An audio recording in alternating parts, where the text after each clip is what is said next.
नमस्कार दोस्तों, मैं हूं आपका फाइनेंशियल दोस्त। दोस्तों, आज के अपने इस वीडियो में हम बात करेंगे एचडीएफसी म्यूचुअल फंड द्वारा अपना नया एनएफओ लॉन्च किया जा रहा है, जो कि HDFC Nifty large and mid cap 250 index fund के नाम से जाना जाएगा। दोस्तों, हमारी कोशिश रहती है कि हम आपको सरल शब्दों में स्कीम की पूरी जानकारी दे सकें। दोस्तों, वीडियो शुरू करने से पहले आपसे छोटी सी रिक्वेस्ट है कि अगर आपने हमारा चैनल अभी तक सब्सक्राइब नहीं किया है तो प्लीज़ इसे सब्सक्राइब करें। तो दोस्तों, आज का अपना वीडियो शुरू करते हैं। एचडीएफसी म्यूचुअल फंड द्वारा अपना नया एनएफओ लॉन्च किया जा रहा है, जो कि HDFC Nifty large mid cap 250 index fund के नाम से जाना जाएगा। इस एनएफओ के अंदर आप 20 सितंबर से लेकर 4 अक्टूबर 2024 के बीच में निवेश कर सकते हैं। वहीं अगर आप इस बीच में निवेश नहीं भी कर पाते तो जब ये फंड दोबारा से रीओपन होगा तो भी आप इसके अंदर इन्वेस्टमेंट कर सकते हैं। अब जानते हैं इसकी स्कीम डिटेल के बारे में कि यह किस तरीके से काम करेगा। इस फंड में बेसिकली आपका जो निवेश किया जाएगा वह लार्ज कैप और मिड कैप कैटेगरी की कंपनियों में आपका निवेश किया जाएगा। पहले जानते हैं कि लार्ज कैप में कौन सी कंपनियां आती हैं और मिड कैप में कौन सी कंपनियां आती हैं। मार्केट कैपिटलाइजेशन के अकॉर्डिंग 1 नंबर से लेकर 100 नंबर तक की कंपनियों को टॉप 100 में काउंट किया जाता है, जो कि लार्ज कैप में आती हैं। वहीं 101 से लेकर 250 नंबर तक की कंपनियों को मिड कैप के अंदर काउंट किया जाता है। यानी टॉप की 100 लार्ज कैप में रहेगी और अगली नेक्स्ट जो 150 कंपनियां होगी उन्हें मिड कैप में काउंट किया जाएगा। तो आपका जो निवेश किया जाएगा वह टोटल इन 250 कंपनियों के अंदर ही आपका निवेश होने वाला है। इस स्लाइड में आप देख सकते हैं 2006 से अभी तक की है, जिसमें कभी लार्ज कैप ने अच्छा किया है तो कभी मिड कैप ने अच्छा किया है।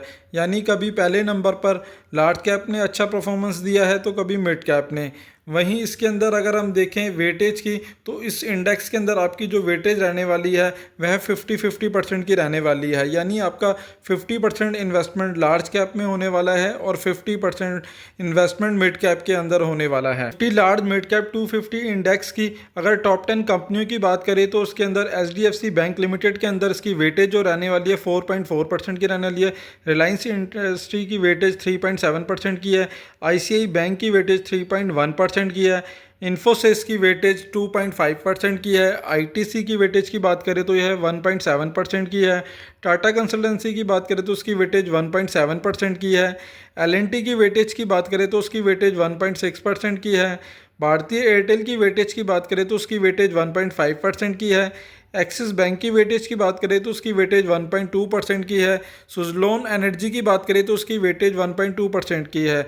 वहीं टॉप 10 कंपनियों की टोटल वेटेज की बात करें तो यह 22.5% की टोटल वेटेज है। वहीं बात करें इस इंडेक्स के अंदर कितने सेक्टर कवर होने वाले हैं तो उसके अंदर टोटल आपके 20 सेक्टर अक्रॉस इकोनॉमी के कवर रहने वाले हैं। बात करें इसके अंदर टॉप 20 सेक्टर की तो उसके अंदर आपका फाइनेंशियल सर्विसेज आने वाला है, इंफॉर्मेशन टेक्नोलॉजी आने वाला है, capital goods, automobile, health care, oil and gas, वहीं fast moving consumer goods company, consumer services, power, chemicals, consumer durable, metal and mining sector, telecommunication sector, realty sector, construction sector, construction material sector, services, textile, media entertainment और diversified रहने वाला है। यानी आपके total 20 sector इस index के अंदर cover होने वाले हैं। बात करें इंडेक्स रिटर्न की तो Nifty large mid cap 250 total return index ने पिछले 1 साल में 20% से ज़्यादा रिटर्न दिया है, 3 सालों में 13% से ज़्यादा रिटर्न दिया है, 5 सालों में 25% से ज़्यादा का रिटर्न दिया है, 7 सालों में 44% से ज़्यादा का रिटर्न दिया है,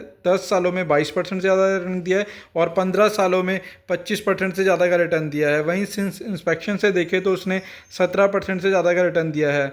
वहीं बात करें निफ्टी 100 टोटल रिटर्न इंडेक्स की तो उसने पिछले 1 साल में 17% से ज़्यादा रिटर्न दिया है, 3 सालों में 12% से ज़्यादा का रिटर्न दिया है, 5 सालों में 21% से ज़्यादा का रिटर्न दिया है, 7 सालों में 38% से ज़्यादा का रिटर्न दिया है, 10 सालों में 16% से ज़्यादा रिटर्न दिया है और 15 सालों में 20% से ज़्यादा का रिटर्न दिया है। वहीं बात करें सिंस इंस्पेक्शन की तो इसने 15% से ज़्यादा का रिटर्न दिया है। वहीं बात करें Nifty mid cap total return index की तो इसने पिछले 1 साल के अंदर 23% से ज़्यादा रिटर्न दिया है, 3 सालों में 13% से ज़्यादा रिटर्न दिया है, 5 सालों में 28% से ज़्यादा रिटर्न दिया है, 7 सालों में 50% से ज़्यादा रिटर्न दिया है, 10 सालों में 27% से ज़्यादा रिटर्न दिया है और 15 सालों में 31% से ज़्यादा रिटर्न दिया है। वहीं बात करें सिंस इंस्पेक्शन से रिटर्न की तो इसने पिछले शुरू से ही जब से फंड लॉन्च हुए तब से 18% से ज़्यादा का रिटर्न दिया है। इस प्रकार से आपके सामने तीनों ही कैटेगरियों के रिटर्न शो हो रहे हैं। यहाँ पर आप देख सकते हैं लार्ज और मिड कैप कैटेगरी में इसने कम रिस्क में इनकी तुलना में ठीक ठाक रिटर्न दिया है। एक एवरेज अगर रिटर्न मान के चले तो इसने 17% का सालाना रिटर्न दिया है। बात करें स्कीम डिटेल की तो यह एक ओपन एंडेड इक्विटी स्कीम है, तो उसके अंदर आप कभी भी इन्वेस्टमेंट कर सकते हैं और कभी भी विड्रॉ कर सकते हैं। वहीं आप इसके अंदर लॉन्ग टर्म कैपिटल एप्रिसिएशन के लिए इन्वेस्टमेंट कर सकते हैं।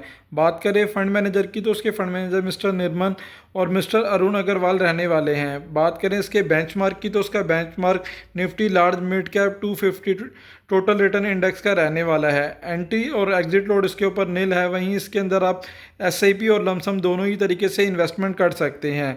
वहीं अगर आप इस फंड के अंदर इन्वेस्टमेंट की सोच रहे हैं तो इन्वेस्टमेंट से पहले एक बार अपने फाइनेंशियल एडवाइज़र से सलाह ज़रूर ले लें और आपका नज़रिया लॉन्ग टर्म का हो तो ही इस फंड के अंदर इन्वेस्टमेंट की सोचें। वहीं बात करें इस फंड पे लगने वाले टैक्सेशन की तो क्योंकि ये इक्विटी कैटेगरी का फंड है तो उसके ऊपर टैक्सेशन भी इक्विटी वाला ही रहने वाला है।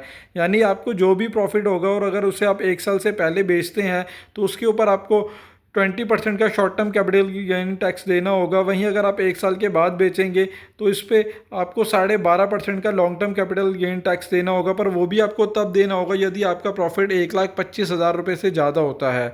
दोस्तों, आशा करता हूँ मेरे द्वारा दी गई जानकारी आपके लिए उपयोगी सिद्ध होगी और यदि आपको वीडियो अच्छा लगा हो तो प्लीज़ इसे लाइक शेयर करें और चैनल अभी तक आपने सब्सक्राइब नहीं किया है तो प्लीज़ इसे सब्सक्राइब करें। धन्यवाद दोस्तों।